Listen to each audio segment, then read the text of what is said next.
thewellnesscouch.com, streaming wellness into your lives. This is Up for a Chat with Cyndi O'Meara, Karen Smith, and Kim Morrison. Here we are, up for a chat about the hottest topics that are important to you, inspiring you to awaken the change within. I'm Karen Smith. I'm Kim Morrison. And I'm Cyndi O'Meara. And welcome to this week's podcast. Now, I have to say to you, before we get started, I'm going to let you in on a little secret. Both of the girls have just been killing themselves laughing on the floor. I'm surprised Cyndi didn't wet her pants. Her little face went bright pink. And she does the silent laugh like I do. Well, you know when you really crack up laughing? It's silent. And it's so funny. And she hasn't been able to stop herself from laughing, and now it's coming out of her eyes. So, forgive us. Which is quite unusual because considering today's podcast is actually about emotional decluttering, like we promised last week. Last week we spoke about decluttering your life, decluttering your home. I think we even talked about the girls decluttering their skin with exfoliants. We spoke about decluttering all the aspects of our lives to enable new stuff to come in. So, and Cyndi raised the point that she wanted to talk about emotional decluttering, but Kim really hogged the whole podcast. So we didn't get to it. So we decided to talk about emotional decluttering with you today. So, Cyndi, hit us with your question, my love. Well, far be it from me to hog. Yeah. Far be it from me to hog the microphone. Okay, I've been laughing so much, my throat is just tickling. The question we asked last week we talked about decluttering last week, and we talked about the physical declutter, and we talked about mental declutter. But we really didn't get into the emotional declutter, because there's so much emotional baggage that we carry with us from the day we're born to this very day now, that I think it's time that we look at how do we get rid of the old ex-whatever, the ex-mother-in-law, or the whatever the... Oh, my God, you should see these two girls. It's Kim. I don't know how we're going to be serious. No, it's Kim. I don't know how we're going to be serious today. Me. Look, she's just... Now I look guilty. Funny. I'm funny. I'm not going to know what you're talking about. Okay, what's happened? Karen thinks she's so funny, she's written a post-it note and handed it to me saying, I'm funny. And she thinks she's really funny. And she actually is. And this is a really serious podcast, and we're not keeping it together. Sorry, I can't breathe. She's so funny. I don't think we can do this. How do we keep going? Bring it back. Okay, this is all right. real. We can bring it back, guys. We can do this. We can do this. We can do this. You're with us. This is a fly on the wall. This is how we. This is how we are sometimes. I'm going to keep this in because now you can actually. This is real. This is how we get rid of emotional clutter. We laugh. do. You're right. We do. Hey, look at You that. did it. Yeah, there we go. And I think that's, you know what, when I asked the question... When it comes out your eyes. I love it. I thought you were going to say something.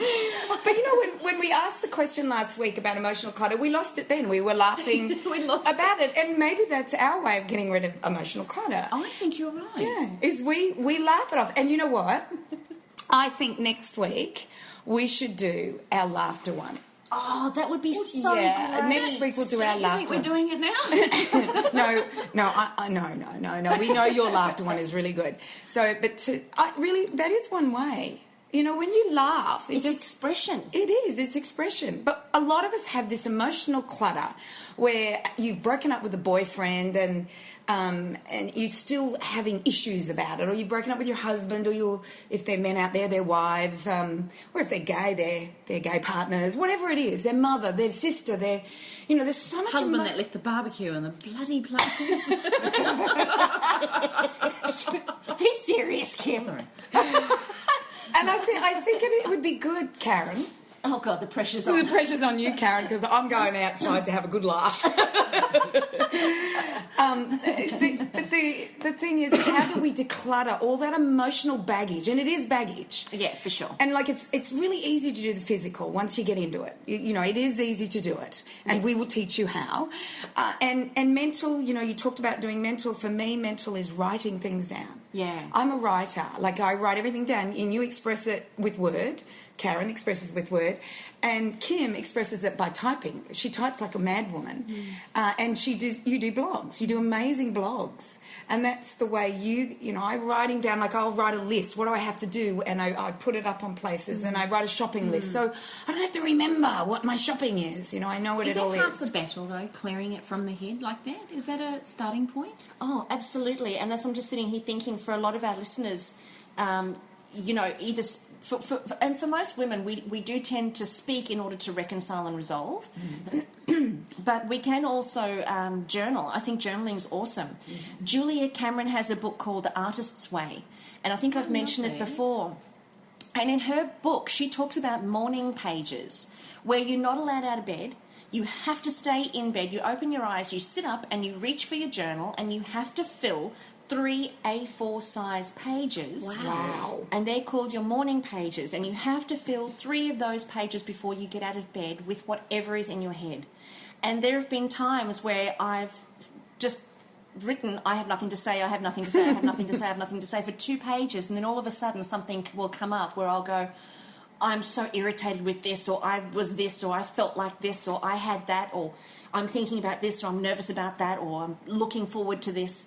And then all of a sudden, this great flurry of thought comes out. But the beautiful part about the morning pages is you get it right first thing in the morning, which then allows the rest of the day's head clutter to be cleared.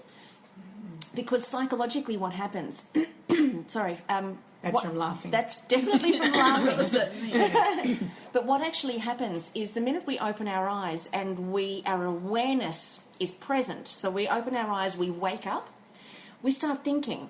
And it's from those first thoughts that we have first thing in the morning that generate the next thought, and then the next thought, and then the next thought. And then we just spend the day generating one thought after the other. But the source thought is the first thought that's created when we open our eyes.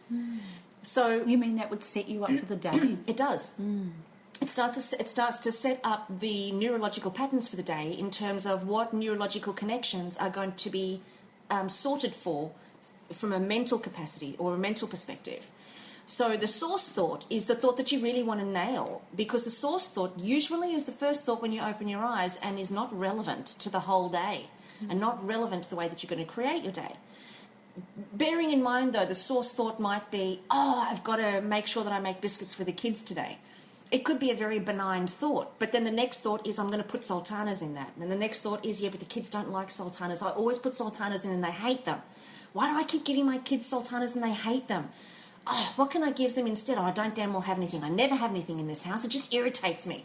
And so you can see how you build on it. Yeah, one thought begets the next, and then we just go through our day completing thoughts after thoughts after thoughts. And then, so the morning pages are a way of actually clearing all of those initial thoughts out of the head. And she just, has randomly selected, 3 A4 size sheets. And then once your head's clear, you can then choose what you're going to think about specifically and consciously rather than it being random. Because you'd think waking up first thing in the morning, your head's clear, you're ready for a day, but you actually don't pay attention to those first few thoughts. That's probably your head. But there's people who don't want to get out of bed. Remember, we did that whole podcast on that. And I, as you're saying that, Karen, I'm thinking, well, I'm always got this, I want to get up, I want to go for a run. But then I go, no, I don't want to stay in bed. And then I go, no, I want to go for a run. Oh, no, I want to do this. Oh, no, I want to go. I'm like this person who's like, but I want to do that, and I want to do that, and I want to do this, and I want to go there. But then I go, no, if I do the run, then that's done for the day, and I'm not going to have an excuse that I can't do it. And then that gets my thought processes going. But I never thought about just sitting there and just writing for a little bit. No. We do it at night time, but we do it verbally, where we do a little ritual at night where we say things we're grateful for or things we've got out of the day or just something to... Because I've always had that belief of if you go to bed with a positive thought, and we always have a rule in our family, no one goes to bed on an argument, then my thoughts were always that you'll have a more pleasant dreams or more pleasant thoughts. But I've never looked at it and waking up. I think that's brilliant. I mean, I look at it from the Body Boost perspective, but I've already done a whole lot of stuff before then. I think this is amazing. I don't even think that Julia Cameron understands when she talks about the morning pages, she just talks about the morning pages being a way of journaling to clear the mind. But I don't think she even realises what that's doing from a neurological perspective, and how that it's nailing the source thought. You know, I have to be really honest, when I was really depressed and I was starting to come out the other side of it, I found her book on a shelf and I really wanted to paint. Everybody in my family, my brother, oh my God, he is the most extraordinary artist. My dad is so gifted, and so is my sister, exceptional.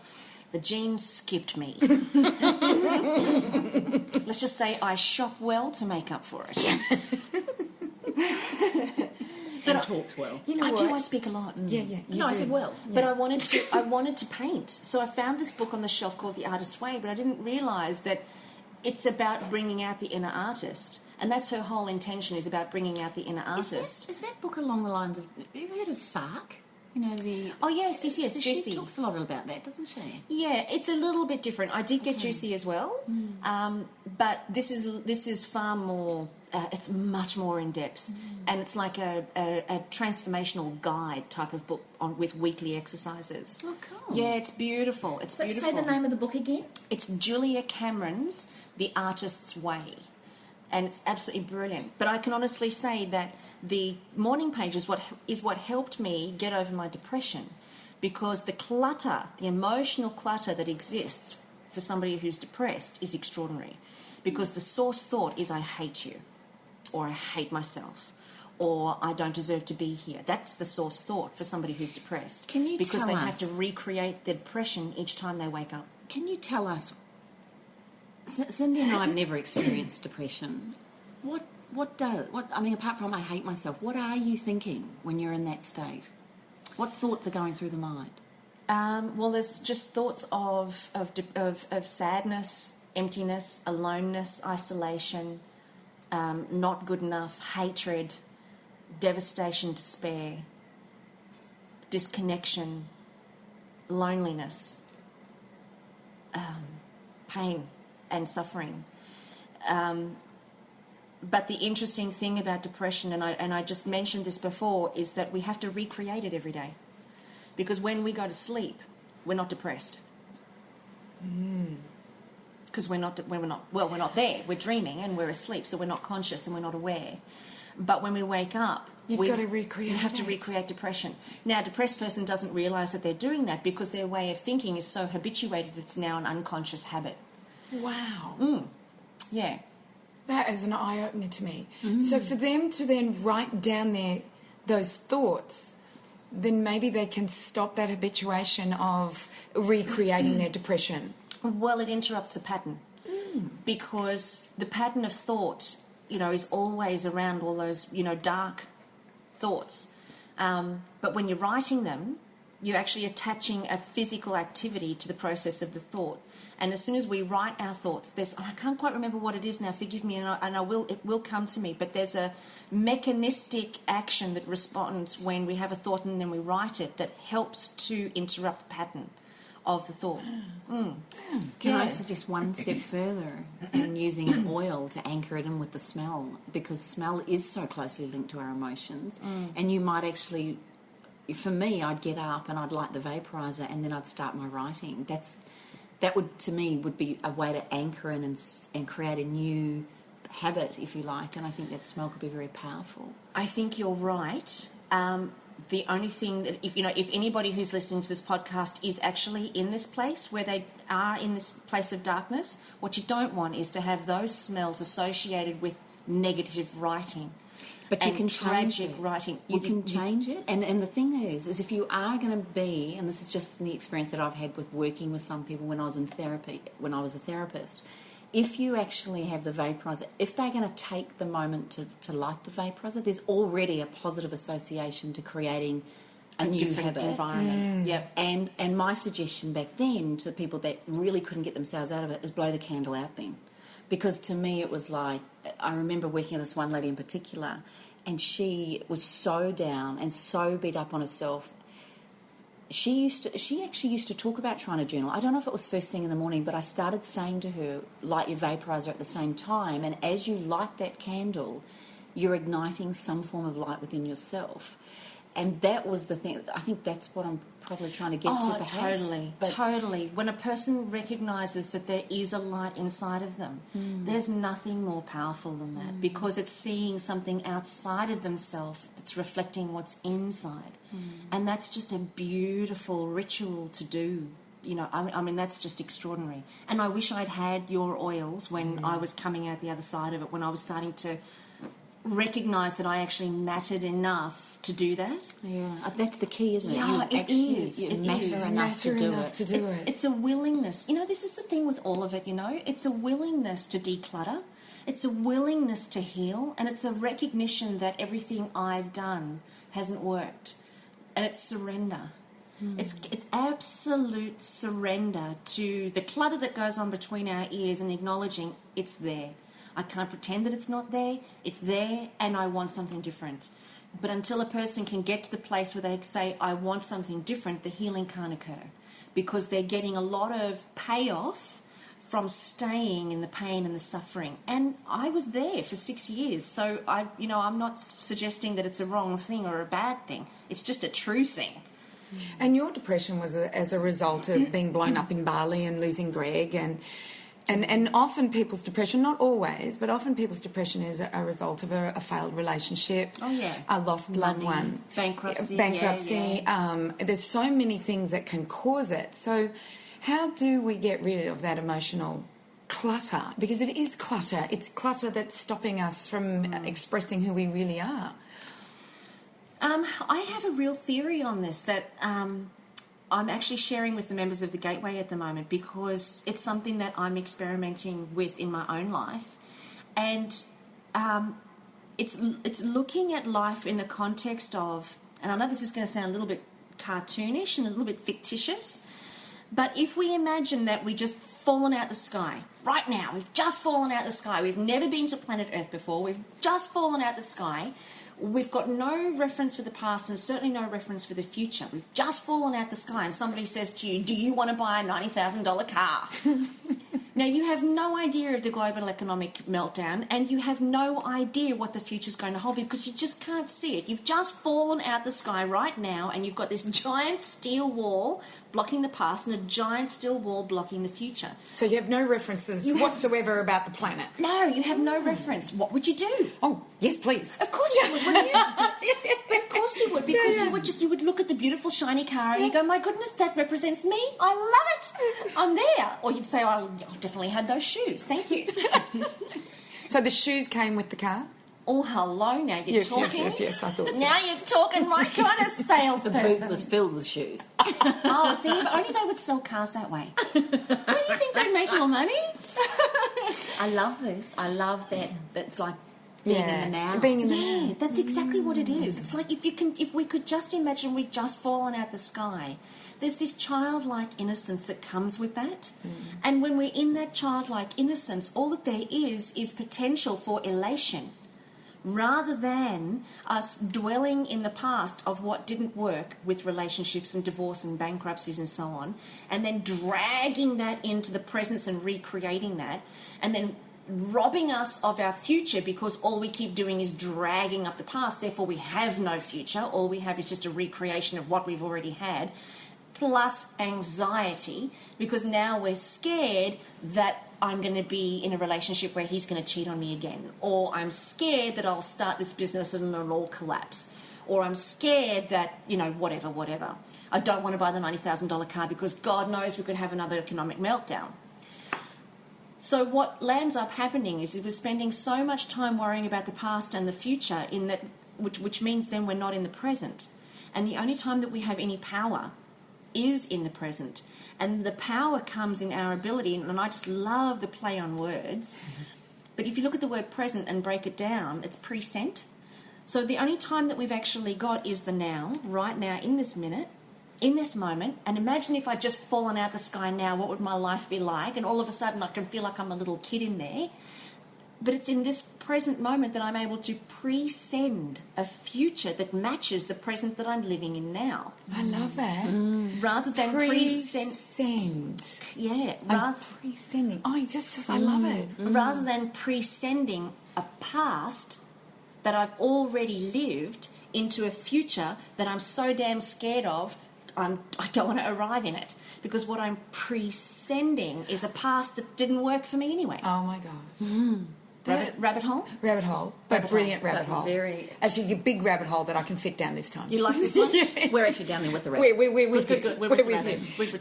But pre-send, if everybody can look at that, that their present is pre-sending Their future. their future. And whatever we're experiencing in our present, we pre-sent it from the past from the moment. past. Yeah. So if you look at it like that... Well, it's very time machine, isn't it? Well, you know what? Time is not linear like we think that it is. You know, we imagine our past off in one direction, our future off in another direction, but the truth is, you know, and now it kind of gets a little bit hairy armpit and woohoo, but the universe has no reference of time. Man created time. We created half an hour ago yesterday. We created the calendar. But the universe has no frame of reference for time. All there is a constant and perpetual state of now. So why on earth would we want to act in contrary to the way that the universe has set life up for us, other than to live in a constant and perpetual state of now? Why would we bother making reference to the past? Why would we bother making reference to the future when the universe doesn't operate that way? The universe operates in a constant and perpetual state of now. So if we could all just imagine every moment I've just fallen out the sky and here's this spunky man in front of me, what do I want to do with him? Hello, sailor. Hello, Christmas. I knew you were going to say that. Yeah, I mean, here's this amazing job opportunity in front of me. I've just fallen out the sky right now. What am I going to do? You know, I've a $90,000 car. Whatever it is. And this is the part that I love the most about the decluttering part from an emotional perspective, because it really frees us up of she hurt me, he hurt me, I'm in pain, I'm suffering, I got blown up, somebody died. Because if we just live in the constant and perpetual state of now, then those things occurred, yes they did, but they occurred in order to give us wisdom and foresight. They didn't occur in order for us to become less. They didn't occur in order for us to continue pre-sending moments of more pain. They occurred for us to pre-send moments expanded by wisdom and foresight. And that's the other thing I love about the word becoming. Stop it. Get ready for this one. Mm-hmm. Be it, and it will come. Be coming. So you have to be in the present for the future to come, and the kind of future that we want. So you be this perpetual state of now, and pre-send what you want to come your way. It's perfect. It's beautiful. It is, It's isn't perfect. it? Let's do an example. Let's say I've had I've been going out with this man for 5 years. We thought it's all great, and he's just decided the relationship's over, and I did not see it coming. Mm-hmm. I'm on the floor in my bathroom. I can't breathe. Yep. It's over. Yep. He's made it really clear. I can't even think of anything other than the absolute agony. What would be a tool? Okay, so you've got to go through the motions of it. You've got to go through the sense of loss that occurs. And the natural state of humans is to grieve.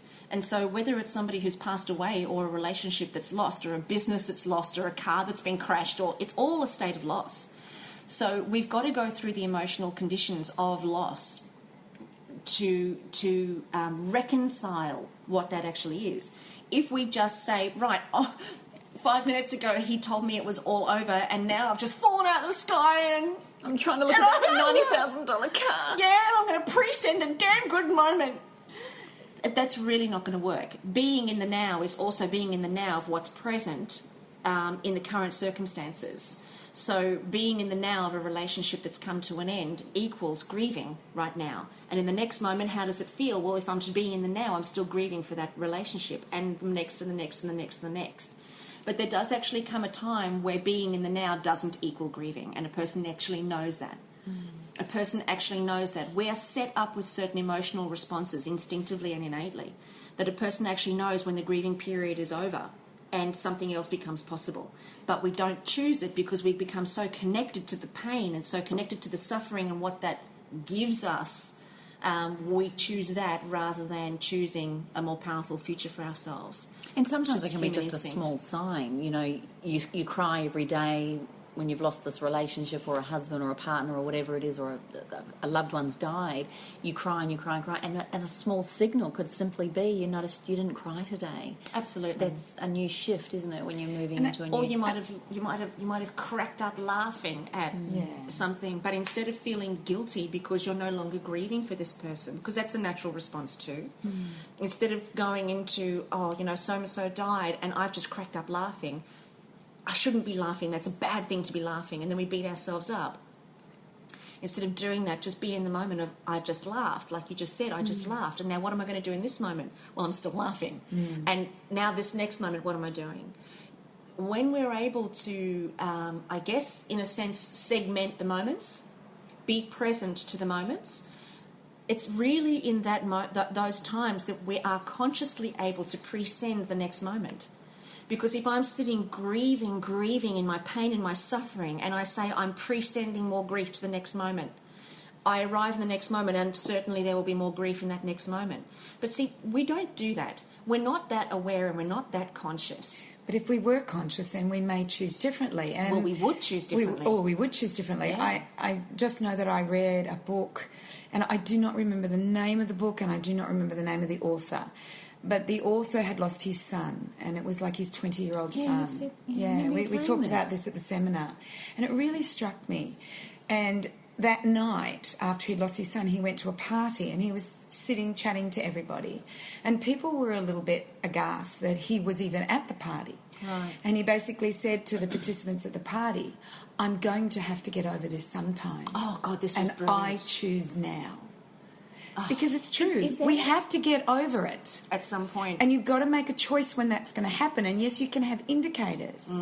But he said, I'm going to... And it must have hurt him, but he went, I'm going to have to get over this sometimes, but I choose now. Oh, God, I love that. Yeah, Oh, Do you I love think that. he would have allowed himself time to, in his moments of silence, maybe to grieve it as well? Or he was just choosing that moment around people to be like that? Because that's an amazing strength and quality, isn't it? Like it is. But... You know, if you have a belief about death, and I would never want to lose my children.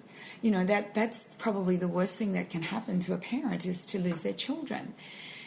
But he lost his child, and he obviously was very philosophically minded. Yeah, right. To say something like this, you know, where he did live in the present. And I don't think it was Eckhart Tolle. I don't think it was he I was reading. No. I wish I could remember who it was. But he said, I had to choose now, or you don't get over. It's like he said, many people do not get over the death of their children, or a death of a loved one, or a lost love, when are you going to choose to get over it? Is there a year that you've got? Is there a day? Is there 24 hours? Is there, when does it happen? For some people, it never happens, and they live their whole life presending their grief. And presending their past. And a really good point that you just raised there is, I guess another aspect to all of this is reality. We live in a world where it's an illusion because we're so in the past and we're so in the future, we're not in the present. And in the present is what's real. But when we're living in the past, we're reflecting on our past, wishing it wasn't that way. And we have pain and suffering because we think that something shouldn't have occurred the way that it did in the past. We very rarely experience pain and suffering in the present moment. It's always about something that occurred in the past, which is the illusion because the past is the past and the reality is what exists right now. So for that fellow, the reality was his son had passed away and he went from the experience to acceptance in an instant. And that, I think if all of us could actually accept reality rather than thinking it shouldn't be that way, even if it's a fight with our partner or a crashed car or a broken leg, we go into the suffering because we think, well, that shouldn't have happened. What if it should have? And we know that it actually should have because it did. It did happen. The reality is it did. Otherwise, it wouldn't have happened if it was supposed to be another way. So we don't live in the reality. We live in the illusion that it should be another way, and therefore pre-send more grief. Exactly. And then we live in the illusion that they're not in your life anymore. Yeah.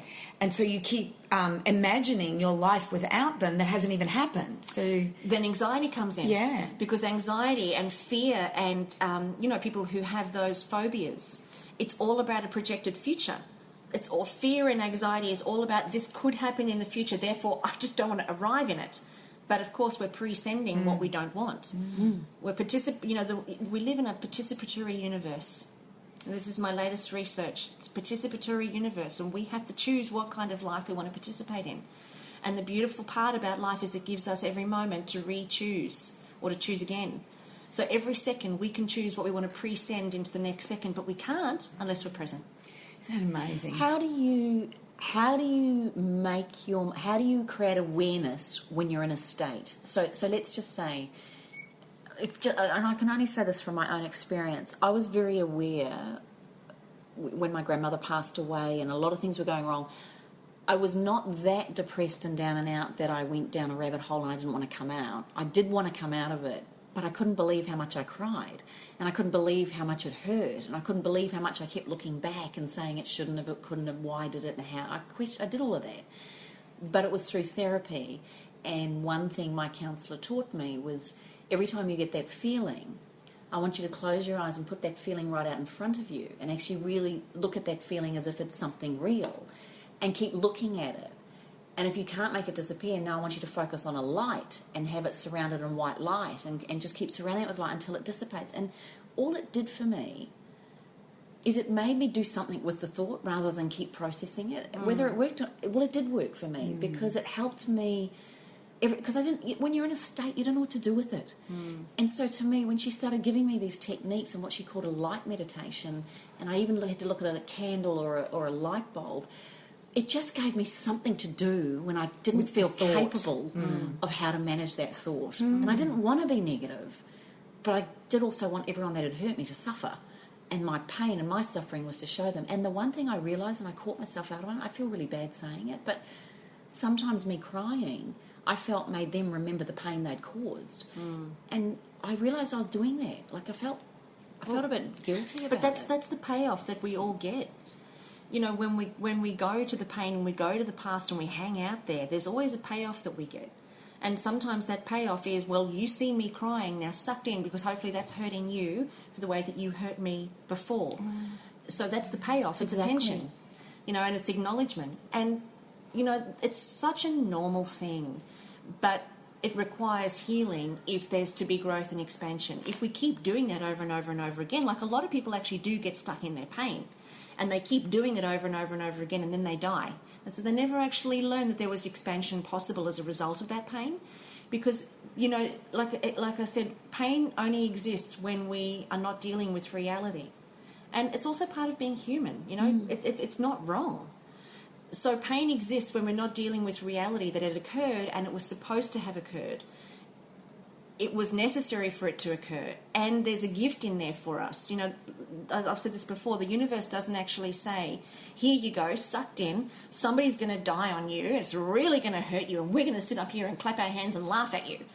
The universe doesn't look at it like that. The universe sends you a box and says, in this box there is a death, but there is also the resources to help you expand and become more because of it. We open the box, we pull out the death, we shut the box, and we let it go. And we don't actually see that there are resources in there as well to help us deal with it and become more because of it. And nothing's a mistake.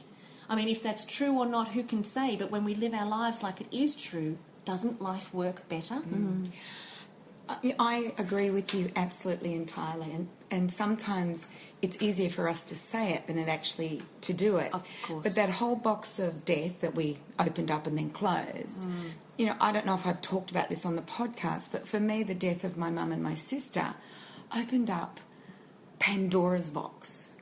And in actual fact, I now have peace about their death because of where their deaths led me to learn and read and educate myself about maybe something that made sense to me about life. And when something makes sense to you, and maybe people listening to us are going, you know what, that makes sense, I'm running with it.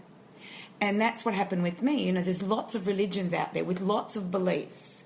And, you know, we can have a discussion about religion even, you know, all of these beliefs. But what I did was I kept reading and reading and reading about death because I wanted to know. You know, I'd been brought up a Catholic, but I wanted to know more. So, and you know, I just feel you are so right, Carren, is that it does bring something up. And like a friend of ours that lost her baby at 16 months. I just look at, she just didn't shut that box. You know, and that's a hard one to swallow. She opened that box and she explored it for all she could possibly explore, and her whole life changed as a result of it. She didn't, like, to lose a 16-month baby, it would be one of the most difficult things to have happen. And to lose any baby, and not just a 16-month-old baby, but to lose any of your babies would be very hard. And I watched that girl, you know, our friend, I watched her grow amazingly from that. And she can talk about it now very well. Since your sister and your mother passed away, your whole delivery of nutrition changed. And the way you started delivering nutritional information had a much more spiritual or deep or connected. It wasn't just facts and figures, and that is actually, it's just hit me. That's exactly what you did. You started bringing the spirit. I'm trying to, you know, I'm thinking of the word inspire, and I've seen someone say it's in spirit or it's inspired by the spirit, and you have now created an awareness around the food and nutrition with heart and soul and spirit, and that, I remember that all happening around that time. And your real question, you really do bring in a lot more information around the spirit of food now. It wasn't just facts and figures anymore. So that box is, you're right, you got to open it up and you got to explore it. And it doesn't matter whether it's a relationship or a bomb blast or, you know, losing a leg, or, you know, because so many things happen to people and they go, what if I did this and I should have done this and it could have been like this and why wasn't it like this? You know, as they say, you got to stop shooting on yourself. Yeah. You just got to stop and look at. I know it's hard to say this, but to look at things as a gift, to learn and grow, but stay, as you say, in the present. I just love all your little things that you say, Carren. I know, because it really makes me think present. Yeah. But it's those little magic pearls that you give that has you when you're in that moment of there's another possibility. And I think, you know, a person's got to get to the stage, and I've said this a couple of times, when emotion is high, intelligence is low. So it's very, very difficult to process all of this sort of stuff when we're in a highly emotive state. So I think we've got to give ourselves the room for that as well. But I think, you know, the alternative, and I can't imagine, I mean, when I was in my darkest days, yes, I would choose death and depression and despair over joy and light any day of the week. But here's the thing, you know, like you said, Cyndi, you're going to have to get over it at some point. At some point, enough is going to be enough. It might as well be now. And here's the reality. Who knows if everything that I've shared with us, you know, and we've discussed here today and what you guys have discussed, who knows if it's true?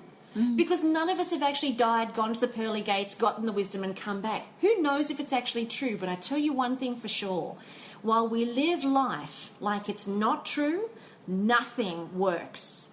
Nothing works. All we recreate is the past, and we rob ourselves of a future, and we're totally asleep. We're asleep. We're living in this unconscious, oblivious illusion, and we're asleep. The alternative is to live in the possibility that if we live in the now, accept things as they are as a reality, that there is meaning and purpose in it, and go searching through that box for the resources to become more because of our experiences, and then in the moment find the potency to use our experiences as a launch pad for pre-sending experiences that we really want, that will make our lives work, that will create new opportunities, that will create new relationships. What is more attractive? What has the potential to be more successful? What has the potential to be a more creative life? Being trapped in a skin we'd rather leave, or living in a life that is filled with potential and possibility? All we have to do is arrive in the next moment because we just present something frickin' awesome. And what about Hello. in there? Don't you love it? I do. I was getting so excited by what you were saying, going, if people only understood that what they create in their life, they've created. Yeah. They're creating it, but they blame and they create themselves as victims. But that's what I was going to say. Let's say you've just gotten that moment, you're feeling fantastic, and then someone comes along and says something that really peeves you off and totally robs you of that moment. You're allowing that again, aren't you? You're just... Well, you see, this is the thing. We are so habituated in our way of being. This is why I love the word becoming. We're so habituated in our way of being that somebody comes along and says something that pisses you off. They will rattle your cage in a heartbeat and send you right back to where you were before. Because we've got 20 or 30 years of conditioning around living in the past and connecting to past pains and past infuriations and past frustrations. But in the moment that that person comes along and pisses you off, the best thing you can do is imagine I just fell out the sky here, and I have a steel wall blocking the past, I have a steel wall blocking the future, and they have just come along and said to me, they don't like the colour of my shoes. Oh no! Ooh, they are fighting words. What do you do? Yeah, what do you do? Well, why do I care? They just said they don't like my shoes. They're not wearing them. I am. Yeah. Who cares what they think? I love it. Their business. I've just fallen out the sky. That's right. Their business. My business, universal business.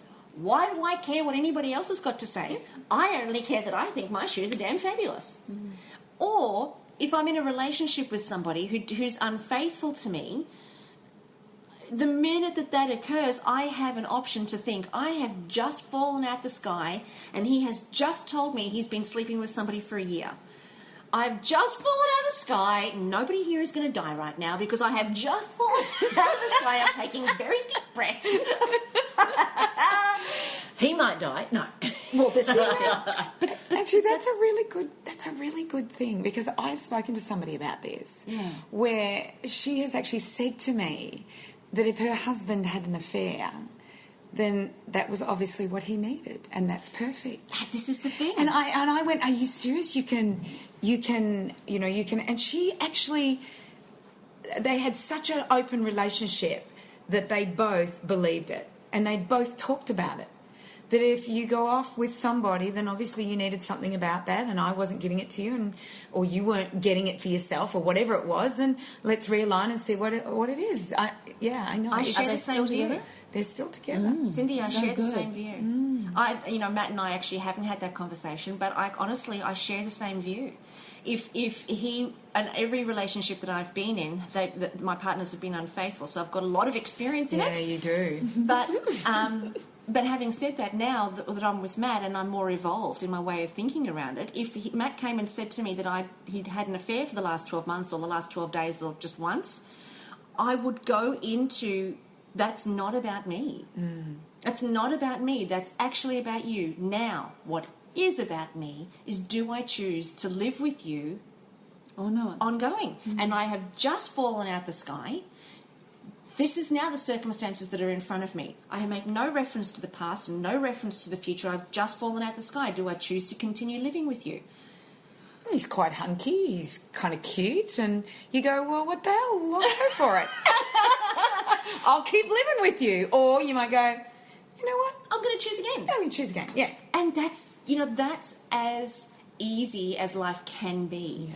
That is simply a choice in how we participate in life. And the universe requires 100% participation. And this is the point that I want to make, is that if there is anything occurring in our lives that are robbing us of 100% participation, anything that's sticky, we're referencing the past or nervous of the future, and we are so not present.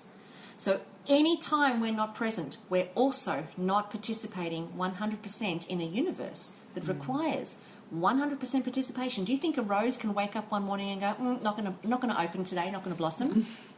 Or the sun says, no, not shining today, need a day off, had enough of you all. I had a children's book about that. You just reminded me of a story that I used to read to my children, and the sun decided it wasn't getting up today. and the whole world went chaotic, and it was all this thing of, well, how do you know? It was this exact point. The world keeps going, and we need to be in it, and we need to play, because if the sun doesn't come up, it affects everything, and it wouldn't happen. You're right, though. If the sun doesn't come up, it affects everything. If you don't get up in the morning, you affect everything. And you don't realise it. You think by staying in bed that you're not going to be anything to anybody and no one's going to be... But they are affected, because you might have been the car that was in front of another car that... You know, you just don't realise that your participation on the planet and in this world and what in this realm is the most important thing. Absolutely. And it ripples throughout the universe and throughout the world. You know, Kim, you had a really good quote that you gave us a couple of weeks ago when we were all getting ready for our conference together. And we were all running... Well, I don't know if Karen was, but you and I were running around with our heads chopped off going, oh, we're going to get this done, we're going to get this done, we're going to get this done. No, I was organised. Yes, I know. In fact, actually, you know, that's the funniest thing, because our last podcast was all about not being organised and how I am actually not organised in the home, but come to the events and the seminars. Yeah, you are amazing. I all must over admit. it like a smarty. Yep. But that's it. It's probably learned behaviour that you've done in order to be a coping mechanism, because otherwise if you were not operating up on that stage completely clear and ready, you would not be able to deliver the information that you Couldn't had. do. Correct. Yeah. But remember your quote on time? Time is... No, stress is a... Stress is a perverted relationship with time. God, and I that's good. love that. Yeah. I love... And you know, I've had a completely different relationship to stress around that. Well, you think about it. If you're stuck in the past, you're going to be stressed. If you're worrying about the future, you're stressed. Yeah. Perverted relationship with time, because there is no such thing as time. The universe doesn't know about time. The universe only knows about now. Shut the front door. Exactly. And does a tree get upset because he's not growing fast enough? No. So he doesn't have a perverted relationship with time. Humans are the only ones. The dog doesn't. My dog and cat. My cat does. No. I love watching the cat. I know. What is it like? I know. What is it like What to is it like to what be do a you cat? think? Can we just go somewhere else with that? Go. Depression is a perverted relationship with the self. Because a tree doesn't think about being the same as another tree. No. A cat doesn't wish it was another cat. It just is. It just is. I wonder if that's a rabbit hole there. Yeah. Because depression I'm is... already in it. You're dead right, though. Yeah. When you look at it, and animals, and actually young children are a beautiful thing to watch. They don't have that. No. They don't. They don't have that. They don't want to be something other than what they are. They just want to be what they are. Now, can you repeat it? Depression Depression is a perverted relationship with the self. It is, isn't it? I'm writing it. I'm a visual. I have to write it down. But I think that not only depression, what we could also say is sadness, is anger. Look, we both went to anger together. You what did, does that didn't mean? You? Is love then? Love is no, it's not, is it? Love is a connected relationship with the self, or love Yeah, is an love is authentic relationship with the self. I like that. And love is a positive. Write that down. Yes. Love is an authentic relationship with the self. So good. I love it. Stop it. Do you know what? I'm the scriber here. I'm creating a set of daily inspirational cards. And I'd these love come to. on here. And I'm going to do a kids' book on that whole universal time, present, past. And kids get it. And you know what ends up happening? You know what happened for me? For a number of the Hay House books that were written for kids, Yeah. I actually think they're focused at the parent, because it allows you to read the story to the child. The child gets it. Yeah, they already. It's you reading the story that has you understand it from a child's perspective, which is innocence. There's an amazing Dr. Seuss book. Oh, gosh, I wish I could remember the name. I probably shouldn't have even brought it up now that I can't remember the name. But an amazing Dr. Seuss book, which is all about a little person who gets lost. Oh, and I used to sell them at my seminars. A person who gets lost and finds himself again. And it's an amazing book that I used to distribute when I would do corporate workshops. And it's so fabulous. It wasn't green eggs and ham, it was something else. Oh.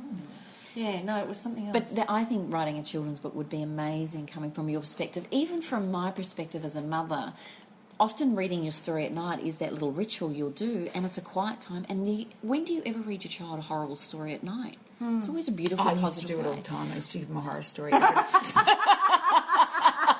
I right in saying that fairy tales? I was thinking the same thing. Like some of them I'd Snow read White, and they I'd go, ate an apple, they died. I know. You know, and the Wicked Witch. But there was always a positive. There's always a happy ever after. Yeah, there was always a happy ever after. And Rapunzel, Rapunzel was my favourite. And Anastasia. There's all these. Who's Anastasia? Oh, that was my daughter's favourite character. She dressed as Anastasia for 2 years of her life. Who's Anastasia? I can't remember. Right, you are. A beautiful It was a princess. Disneyland show. Okay, back to emotional clutter. Back to the emotion. Yes, that's where we were, weren't we? Tell me, Karen, if we can have the understanding and the knowledge to actually think like that, like I think to have the self-respect and self-love that no matter what happens to us out there, that we actually have the ability to investigate. Is that what every bit of pain we could look at? I mean, I try to, whenever I get confronted with something now, and especially since working more closely with you, I don't become so attached to... Look, sometimes I do, I'll be honest. Sometimes I fall into a hole. Yeah. But I tend to get out of it quicker, or I tend to ask the question of myself quicker, not what they're doing or who they're saying or what they're being, but more about who am I being in this moment and why am I reacting like that? If I had an example this morning. It was such a classic of the ripple effect. I get a text from a mother who says, "Have you got Jacob booked into the basketball?" And I went, "Oh my God, I have forgotten to book Jacob into the basketball, like register him." So I turn around to Jacob and I go, "Honey, sorry, I've forgotten to book you into the basketball." I didn't realise he was fuming on the couch. I've carried on cooking. The next minute he gets up and he goes, "It's all your fault." Like he lost it. And I stood there. Danny's walked in and heard all he's seen is a son yelling at his mother. So Danny's now gone, "You come here right this minute." And I'm standing in the kitchen realising I've still forgotten to register him. But I'm going, wow, look at this. Look what's going on. Like normally I would have gone into. I would have gone into, "Don't talk like that. And what are you saying?" I would have got involved. But I stayed in a way. I was present, but I was distant. The observer. And I was watching them. And these two have now had a thing over my mistake. These two are now having a thing at each other. Anyway, it all come down. Jacob stormed off to his bedroom. Danny's looking at me going, "Why aren't you saying anything?" And I went, "This is hilarious. This is actually really funny." Like when you step out of it. I mean, it's only a little example, but I realised sometimes I can jump in. I'd jump in on that and get in the bandwagon and everyone. So I stayed calm and I called Jacob out and I said, "Honey, I've made a mistake. I've rung Alison, the mum of this other boy who was going to the thing. Apparently you can turn up at 9:30 and I didn't need to register you. You can do it there. Is everything all right?" And then he goes, "Oh yeah, that'd be good. That'd be really good." And then I went, "A little bit of an apology here would be quite nice, do you think?" And he went, and he didn't think he needed to apologise. And I thought, hang on, now I'm having an expectation of an apology. And I thought, I'll let him go. Sure enough, within 5 minutes he comes in and he goes, "Actually, Mum, I was really rude. I didn't." Staying calm changed the dynamics even between them and becoming the observer. Well, the beautiful thing about that is almost like you just fell out the sky in that moment and went, "I just fell out the sky. My son's yelling at me. I just fell out the sky. Do I need to respond?" No, I don't. That's true. And then Danny came in and responded on your behalf, and you still had just fallen out the sky as you stood there observing it without any attachment. I think that's the most beautiful thing, and I think that's really the lesson. You've nailed it. Yeah. I think that's really the lesson, is to be able to experience life without attachment.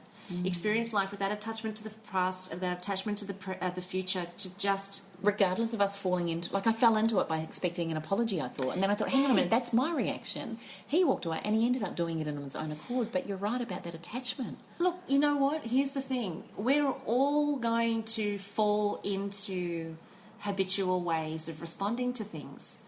But awareness is 50% of the battle won. So when you can become aware of what you're doing, you can clean it up.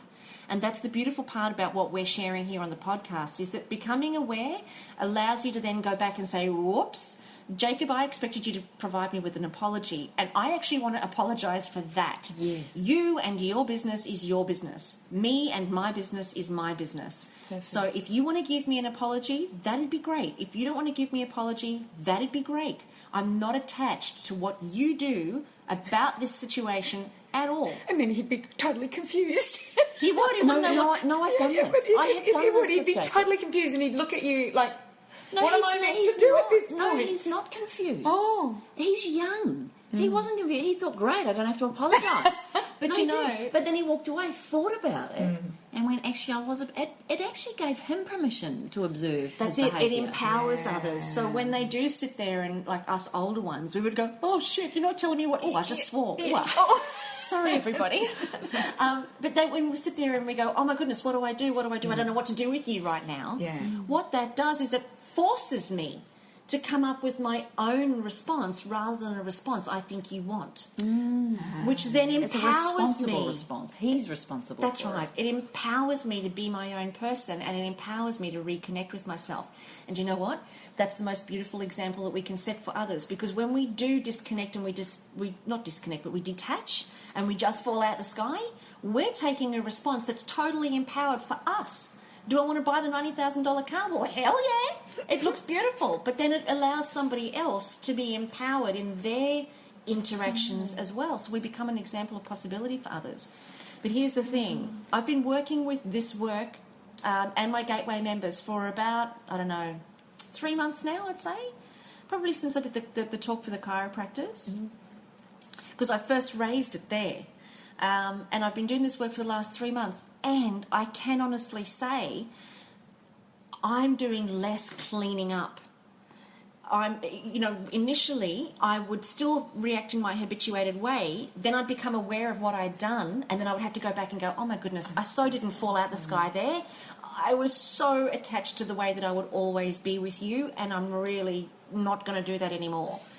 How great. Yeah. But now I'm doing less cleaning up because I'm pre-sending more moments that don't put me in that position. That's brilliant. It's practice, isn't it? Totally, Yeah. absolutely, yes. I'm 43 years old. I've spent 3 months practicing it, and I would say maybe 80% of the time I'm getting it right. It's all it takes is it's taken me 3 months. It's just being committed. And for me, I and not everybody's the same as me in this respect, but I make a commitment. I will master this. I won't just know about it. I will become the master of this life. And I will become a master of creativity and surrender in this life. No matter what it takes, I will master it. So if we can have just a little bit of that, just a little bit of willingness to practice and participate, the world becomes our oyster. So if someone just needed that when they're in that state Of clutter in the mind. in the emotional clutter, and they're looking at the past and the future, and they're not really looking at the now, let's give them some tools. Go down to Bunnings, buy a piece of steel. And hit the person that made you feel like Oh, well, that just flew out the window. I was actually trying to be serious here. I'm sorry. That's all right. Sorry. I don't know who you are sometimes. You are such a dag.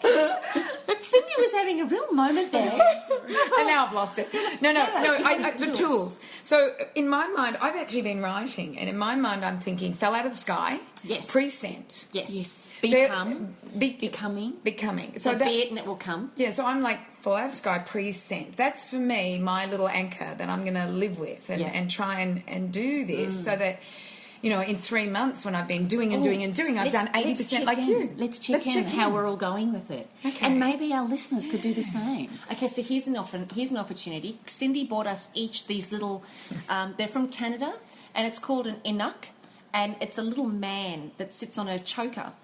Now, if you can imagine that little man is the little man outside watching you, and that little man is very independent and he's not connected to any of your stuff. He's an independent little person. Let him be your anchor of falling out the sky and pre-sending moments that are going to be potent and fabulous. So you mean I could, if I had something like that around my neck? You wear the same thing, I'll wear mine. But if, let's say, someone else hasn't got a little inner, so let's say, do you mean you hold it as you're feeling that, or is it just a reminder that it's there? Because sometimes when you're emotional, you don't even think that something's there. No, I know, and I definitely think part of the tools is having something physical, having something outside of yourself, because you can't rely on your mind and your mindset to get you out of the issue, because you're not habituated in that way, and your mind and mindset is not trained.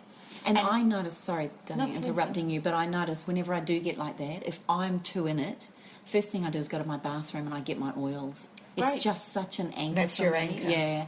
But I like the idea of this, and I really love your thought of the man. that to me is like, if I've just dropped out of the sky, how I'd react to this person, and it's not, you have no attachment to it. No. Why does it even matter? It so doesn't matter. No. Because there's just this absolute innocence and observation of what's occurring rather than attachment to it. And putting all this meaning onto it, which is simply based on the past. Like, why bother? You've just fallen out of the sky. I actually think, too, people should get their hands on some of Kim's oils, and I think that what they should also do is go, for the girls, I think go and get yourself a really big ring. Yeah, the big rings. Go and get, I mean, I'm love the the queen rings. of No, big I've rings. got You are. rings. I am. But I also loved what you said at the seminar a few weeks ago, that often we now know, look, she's not working on anything at the moment. She's got her big rings on.